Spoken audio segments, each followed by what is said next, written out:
Bismillahirrahmanirrahim. Thank you very much. First of all, let me also thank President Tokayev for this amazing and so important gathering and 7th Congress that allows religious leaders from east to west to share and to engage and implement, maybe update strategies also for dialogue and cooperation. It's a great pleasure to share with two chairs, with His Excellency Al Jarwan.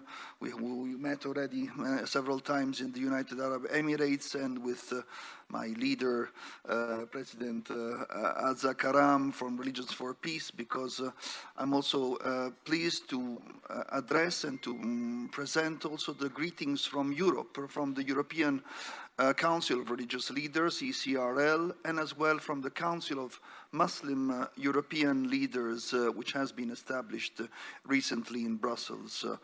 The point, of course, of my brief presentation would be the focus of how counter-terrorism or counter-narrative to violence and to extremism in Europe has been somehow involved with religious leaders and with Muslim religious leaders as well.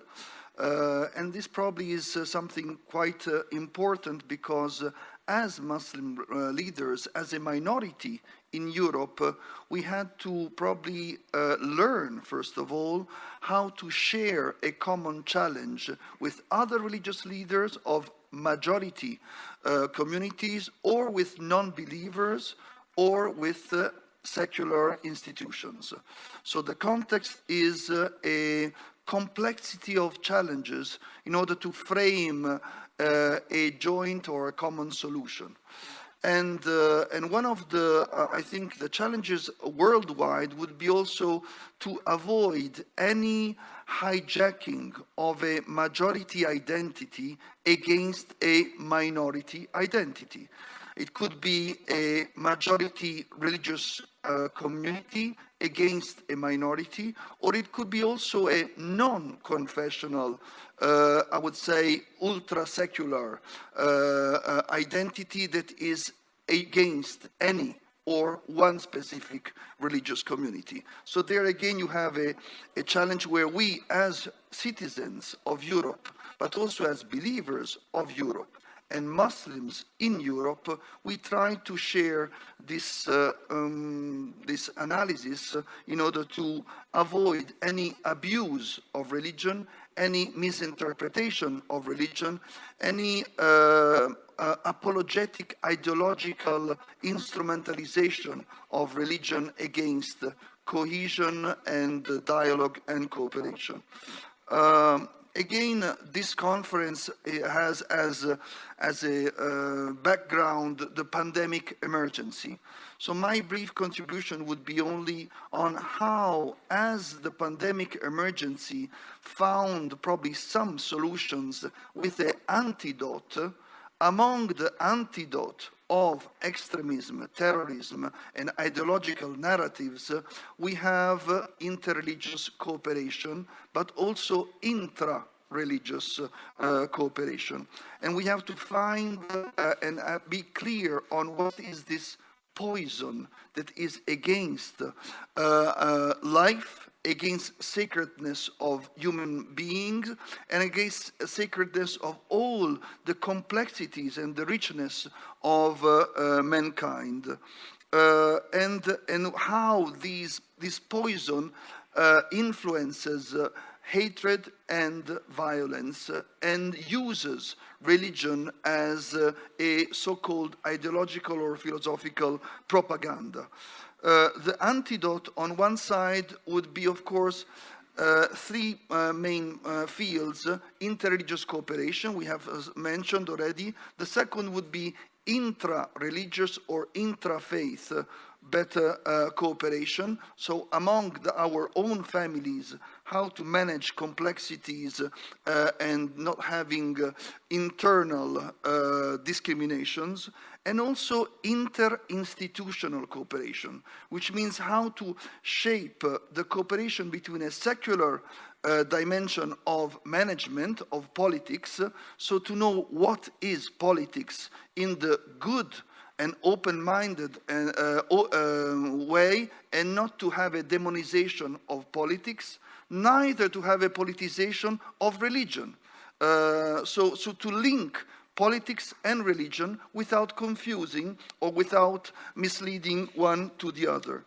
My last point would be what concretely, as Muslim scholars, we try to frame or to add to international interinstitutional cooperations. Of course, Kazakhstan is an example with this first Congress in 2003, followed by maybe the Amman message and the common word from the Kingdom of Jordan, the Marrakesh Declaration. So we already have some very concrete global, interreligious, international, interinstitutional engagements. What can, as religious scholars, we can do in our regional capacities? My quote would be from the Quran, which is, أَلَا بِذِكْرِ اللَّهِ تَطْمَئِنَّ الْقُلُوبِ. Isn't it through the remembrance of God that we can bring peace to our hearts? And here we have three goals.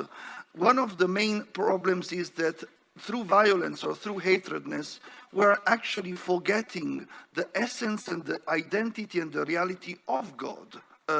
So that's why we are actually harming or betraying our nature of mankind, and our disease is in our minds, actions, but also souls and hearts. So that's why we need to recombine the hierarchy of this order and of our identity and of our reference to God, in order to not to forget this sacredness, but to implement it in a unity of mankind which links action to understanding to good intentions.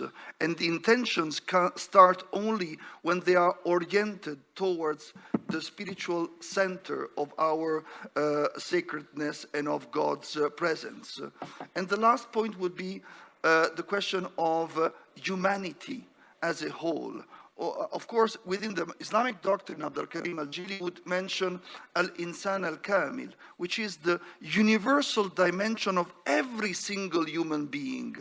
And this is something we need to rediscover in order to link the universality of each one's person with the relation towards the other. And this is actually one of the methods and the goals of dialogue and cooperation.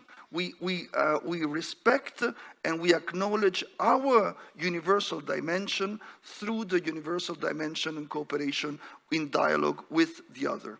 Thank you very much. Wassalamu alaikum wa rahmatullahi wa barakatuh. Thank you very much indeed, Imam Pallavicini. Thank you for that wisdom.